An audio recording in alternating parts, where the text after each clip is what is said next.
அவங்க எல்லாம் பெரியவங்களுங்க, ரொம்ப இங்கே வந்து ரொம்ப ஹார்ட் ஒர்க் பண்ணி இந்த கல்ச்சர் கிட்ட பிளெண்ட் ஆகி அவங்களுக்கு நீங்கள் எல்லாம் ரொம்ப ரெஸ்பெக்ட் பண்ணியிருக்கீங்க.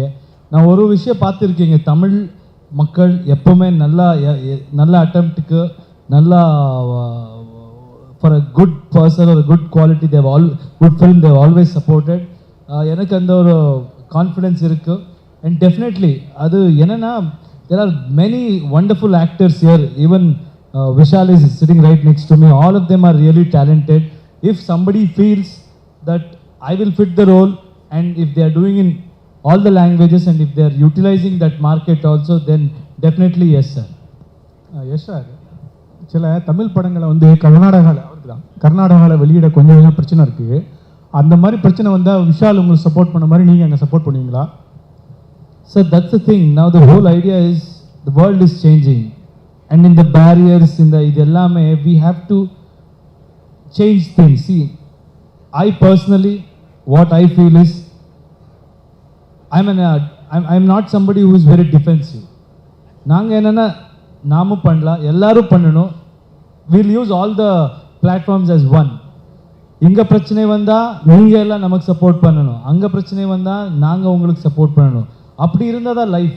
அப்படி வந்தால் எல்லாமே தானாக சூப்பர் ஆகிடும். சி வாட் ஹேப்பன்ஸ் இஸ், நான் இங்கே உக்காந்து ஒன் பர்சனாக ஏதோ சொன்னேன்னா அது தப்பாகிடும். நான் எதனா சொன்னேன்னா அதுக்கு ஒரு வேல்யூ இருக்கணும். நான் ஒரு விஷயம் சொல்கிறேன் சார், மக்களுக்கு ரொம்ப பாசம் இருக்கும், எல்லாரும் எல்லா படமும் பார்க்குறாரு. இது இண்டஸ்ட்ரிக்குள்ளே அப்படி இப்படி வரும் மேட்டர்ஸ். அப்படி வந்தால் அது எப்படி, if I feel right I will always stand for it.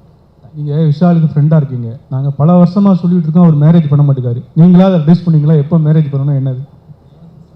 நானும் சொல்லிட்டு இருக்கேன், இப்போ பண்ணணும். இல்லைன்னா அவனுக்கு அவர் ரொம்ப அவருக்கு லேட் பண்ணிட்டாரு. இவ்வளோ ரெஸ்பான்சிபிலிட்டி எடுத்துக்கிட்டா இன்னும் என்ன சார் இப்படியே ஆகுது.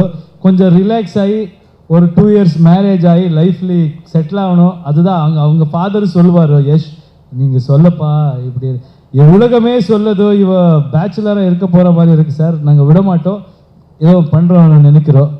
ஐ think as something in mind. But எப்பவுமே அப்படி தான் சொல்ல மாட்டோம், பண்ணி தான் அவங்க காமிக்குவார்.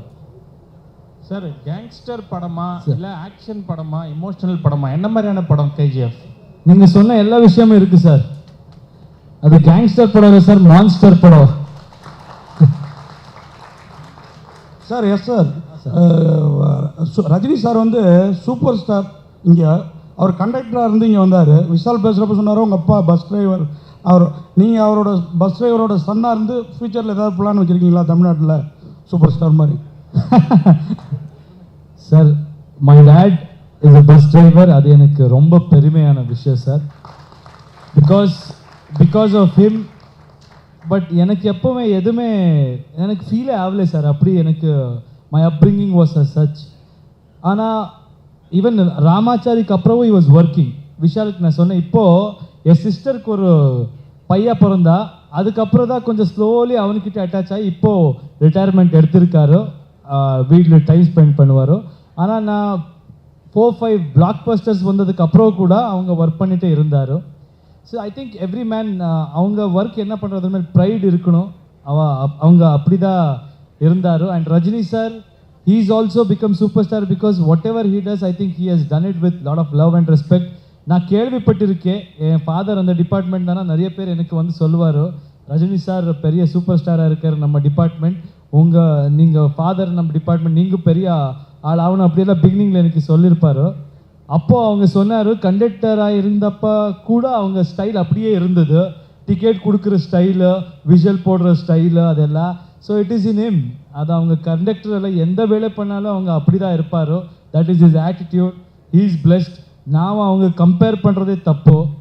அவங்க ஏதோ ஒரு kilometre he has travelled in the distance for hundreds of kilometres. நாங்கள் இப்போ தான் ஸ்டார்ட் பண்ணியிருக்கேன். அதை பற்றி கம்பேர் பண்ணுறதே எனக்கு தப்பாக நினைக்கிறேன் சார். இந்த வீடியோவை பத்தி என்ன நினைக்கிறீங்களோ கமெண்ட் பண்ணுங்க. இந்த வீடியோ உங்களுக்கு பிடிச்சிருந்தா லைக் பண்ணுங்க, ஃப்ரெண்ட்ஸோட ஷேர் பண்ணுங்க. மறக்காம உங்க யோயோ டிவி தமிழை சப்ஸ்கிரைபும் பண்ணுங்க.